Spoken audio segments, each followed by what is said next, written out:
سیدنا حضرت ابو بکر صدیق رضی اللہ تعالی عنہ، آپ کا دور خلافت قحط پڑ گیا، لوگ فاقوں پر آ گئے، غربا فقراء بڑے پریشان، کھانے کو نہیں مل رہا، مویشیوں کو کھانے کو نہیں مل رہا، بہت بڑی پریشانی۔ سیدنا حضرت ابو بکر صدیق رضی اللہ تعالی عنہ کی نگاہ صداقت کو تو دیکھیے، ایک دن اپنی رعایا سے فرمانے لگے، لوگوں سے فرمانے لگے، اہل مدینہ سے فرمانے لگے، غم نہ کرو، آج شام تک تمہاری مشکل کشائی ہو جائے گی۔ اور وہ کیسے مشکل کشائی ہوئی کہ سیدنا حضرت عثمان غنی کہ 1000 اونٹ غلہ لے کر ملک شام سے آئے۔ اب ملک شام میں غلہ نہیں ہے، جو تھا وہ بک گیا، اب کچھ بھی نہیں، قحط پڑا ہوا، تو وہاں غلہ کہاں؟ اب صرف عثمان غنی رضی اللہ تعالی عنہ ہی ہیں جن کے پاس غلہ ہے، اور وہ بھی 1000 اونٹ۔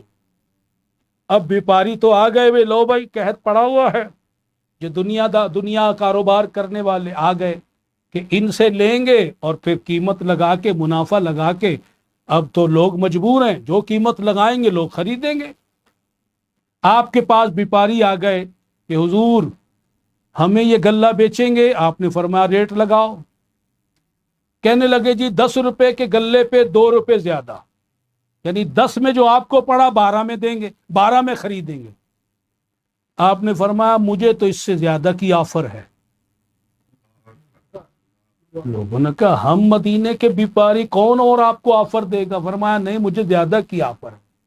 بات بڑی، بڑھتے بڑھتے کہنے لگے چلو جی پھر آخری یہ ہے کہ ہم 10 کے 15 دیں گے، جو آپ 10 کا لائیں ہم 15 میں خرید لیں گے۔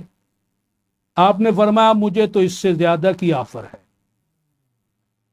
تو عرض کرنے لگے اس سے زیادہ کون دے سکتا ہے، اتنا کون ہے جو اس سے زیادہ خریدے گا؟ آپ فرمانے لگے کہ میرا رب خریدے گا، 1 کے بدلے 10 دے گا، 1 کے بدلے 10 دے گا۔ وہ سارا جو غلہ تھا 1000 اونٹ کا، آپ نے غربائے مدینہ، فقراء مدینہ میں تقسیم فرمایا۔ یہ سب آنے والوں کو بھی بتانا تھا کہ آزمائشیں آتی ہیں،